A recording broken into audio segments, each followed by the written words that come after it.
시작된 23절까지의 말씀은 거짓 교사 또는 그들의 거짓 교훈의 실제에 대한 내용입니다. 이 내용 속에서 바울의 강조하고자 하는 요점은 거짓 교사들의 계획에 휘말리지 말라라고 하는 겁니다. 그들은 얼마든지 더 많은 교묘한 것들로 또는 세상적인 것들로 현혹시킨다는 겁니다. 지금뿐만 아니라 앞으로도 계속해서 현혹할 것이기에 거기에 귀 기울이지 말라는 것이 바울이 강조하고자 하는 이 거짓 교사, 거짓 교훈에 대해서 권면하고 있는 내용이라고 할 수 있을 겁니다. 특별히 19절에서 바울은 머리가 되신 그리스도를 강조해 왔는데 그 머리이신 그리스도와 연결이 끊어졌다라고 하는 것을 강조합니다. 이미 그들은 그리스도와 관련이 없는, 상관이 없는, 전혀 연관되어 있지 않는 사람들이라고 하는 것을 강조합니다. 특별히 이 머리와 연결이 끊어졌다, 연결을 잃었다라고 말하는 것은 이미 이 골로새 교회 공동체 안에 그들을 따르고 있는, 얼마나 되는지 모르겠지만 그들을 따르고 있는 세력 아닌 세력이 있다라고 하는 것을 전제로 하는 겁니다. 이미 이 거짓 교사들의 계략에 휘말려서 그들을 따르고 있는 무리가 내부 안에 공동체 안에 이미 존재하고 있음을 암시적으로 설명합니다. 따르지 않고 마음대로 행한다는 것은 교회의 머리가 되신 그리스도 예수께서 주인이 아니라 이미 지체가 된, 몸의 지체가 된 그 누군가가 주인의 역할을, 주인의 노릇을 하고 있다라고 한다는 것을 의미합니다. 헬라어 성경은 19절을 온 몸은 이 머리로부터 관절과 인대를 통하여 영향을 공급받는다라고 강조합니다. 사실 이 부분을 그냥 단순히 영양분을 공급받는 것이 아니라 우리의 그 머리와 연결된 그런 세포 조직을 설명하고 있는 이유는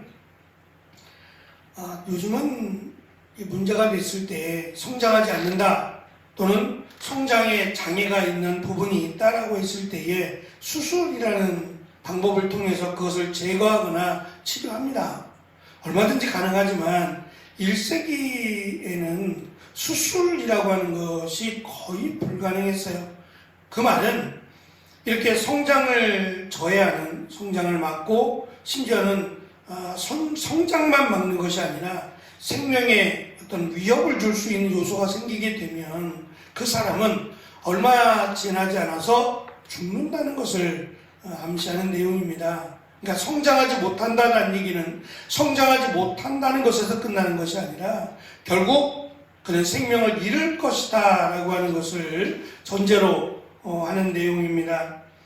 그리스도와 함께 죽었다라고 하는 20절의 내용은 두 가지 의미가 있습니다. 앞에 설명한 대로 죄의 문제가 해결이 되었다. 그리스도와 함께 죽음으로 더 이상 죄의 문제에 대해서 고민하지 않아도 된다.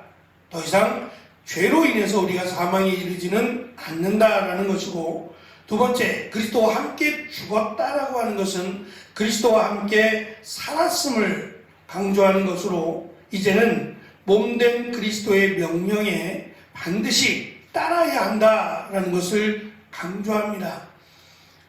그리스도와 함께 죽고 그리스도와 함께 살게 되므로 이제는 바울이 강조한 것처럼 내 것이 아닌 하나님의 은혜로 더불어 살아가게 된, 값없이 얻게 된 새로운 생명입니다. 그 생명의 가치를 안다면 더 소중하게 사용하겠죠.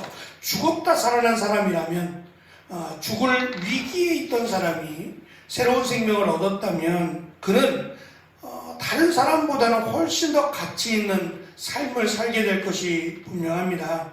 그래서 바울은 특별히 세상에서 영원히 살 것처럼 생각하는 세상에 속한 사람이 아니라 그리스도 예수를 믿음으로 새 생명을 얻은 하늘에 속한 자가 된 성도답게 살아야 할 것을 권면합니다. 보면 우리는 세상에 속해 삽니다. 세상 가운데 살고 세상 가운데 속해 살아가고 있지만 궁극적으로는, 이중적으로는 세상에만 속한 사람이 아니라 하늘에도 속한 사람이라고 하는 것을 바울은 강조합니다.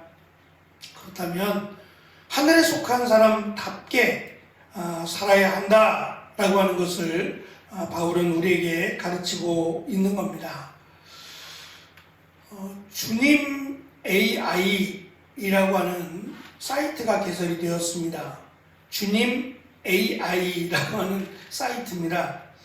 2023년 5월 기준으로 52,000명의 회원을 둔 급속도로 성장하는 사이트라고 할 수 있는데요.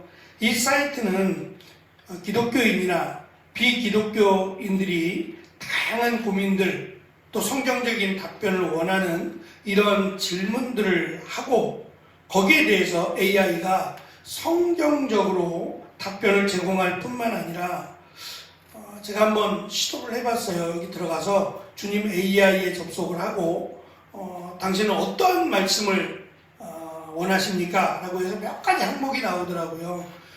첫째는 내가 지금 속해 있는 직업이나 환경 속에서 다른 사람과의 관계나 또는 물질적인 어려움이나 여러 가지 다양한 문제들을 체크하고 그 다음에 어떠한 문제이냐 조금 더 세부적으로 그 문제를 체크하고 한 3번에 걸쳐서 문제를 이렇게 체크합니다. 체크하고 나니 AI가 잠시만 기다려주세요. 당신을 위한 말씀을 준비하고 있습니다. 하고 기다리는 시간에 여러 가지 이제 이야기들을 합니다. 하고 나서 이 말씀이 도착을 해요. AI가 주는 말씀이에요. 말씀이 도착하고 곧 이어서 이 말씀을 카드로 이미지화 시켜서 카드로 이렇게 만들어서 당신에게 주시는 하나님의 말씀입니다. 당신이 고민하는, 당신이 질문하는 것에 대한 하나님의 말씀입니다. 라고 해서 최종적으로 카드 한 장이 이렇게 딱 화면에 띄어지더라고요. 신기하기도 하고 또 참 좋은 세상, 편한 세상이다 라고 생각하기도 했습니다. 하지만 과연 이것이 여기에 이 주님 AI라고 하는 이런 편리함의 공동체나 과연 헌신이라고 하는, 그리고 바울이 지금 강조하는 그리스도를 몸으로 해서 지체된 우리가 함께 죽고 사는 그러한 모습이 있을까? 과연 믿음의 흔적이라고 하는 것이 그 안에 있을까?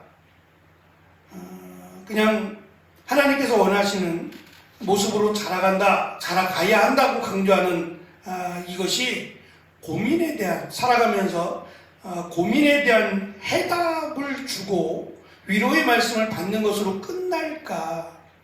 자칫 이거면 된다라고 하는 긍정적인 부분도 없지 않아 있지만 이것이면 된다라고 하는, 어쩌면 교회를 멀리하게 되고 믿음의 공동체를 중요하게 여기지 않는, 나만 내 문제만 해결하면 되고 내가 가진 고민, 질문만 해결하면 된다고 하는, 어쩌면 극단적인 이기주의로 가게 되는 또 하나의 지름길이 아닐까라고 하는 우려를 갖게 되었습니다. 바울이 지금 강조하는 것은 너만 잘해라가 아닙니다. 함께 자라가야 한다는 겁니다. 그리스도와 함께 죽고 그리스도와 함께 살고 공동체와 함께 살아야 한다, 함께 자라가야 한다라고 하는 것을 강조하고 있는 겁니다. 공동체 안에 이미 거짓 교사들로 인해서 상처받고 또 변질될 위험에 놓인 그 공동체들을 가르치고 그들을 끌어안고 기도하고 그들과 함께 세워가야 한다라는 것을 바울은 강조하기 위해서 이 골로새서를 기록하게 된 겁니다. 골로새서뿐만 아니라 수많은 소아시아 교회가 똑같은 문제들이에요. 거의 비슷한 문제들인데 그것이 개인적으로 보낸 게 아니라 거의 다 교회에게 보낸 편지들입니다. 결국 이 말은 내 개인의 문제, 고민, 질문, 이것도 중요합니다. 필요 없다는 게 아니라 중요하고, 또 이러한 AI 사이트를 통해서도 도움도 받을 수 있어요. 하지만 이 정도의 도움이라면 교회가 충분히 감당할 수 있지 않을까요? 근데 자기의 고민이나 자기의 질문을 누군가가 안다는 것이 부끄럽기도 하고 싫은 겁니다. 내 문제, 내 고민을 누군가가 알고 누군가가 나를 위해서 기도해 준다는 것이 싫다면 공동체를 세워나가는 것에 대한 부담감이 있지 않을까? 근데 이것을 긍정적으로만 보아야 될까라는 생각을 해보았어요. 믿음의 공동체로 살아간다라고 하는 것은 결국 나만이 아니라 함께 더불어 살아가는 믿음의 공동체를 세워가는 겁니다. 그것이 교회고 가정이 아닌가 싶습니다. 하나님께서 원하시는 하나님의 나라라고 하는 것도 공동체입니다. 개인을 위한 하나님의 나라이기도 하지만 분명히 하나님의 백성, 하나님의 자녀된 공동체의 모임이 하나님의 나라죠. 결국 하늘에 속한 자들이라고 하는 것은 개인이기도 하지만 공동체이기도 합니다. 그래서 내 문제만 해결되면 된다가 아니라 다른 사람의 아픔, 다른 사람의 문제도 함께 끌어안고 그들을 위해서 기도하고 그들과 함께 교회가 건강하게 잘 자라가야 된다라고 하는 것이 바울이 지금 골로새서를 보낸 목적이기도 합니다.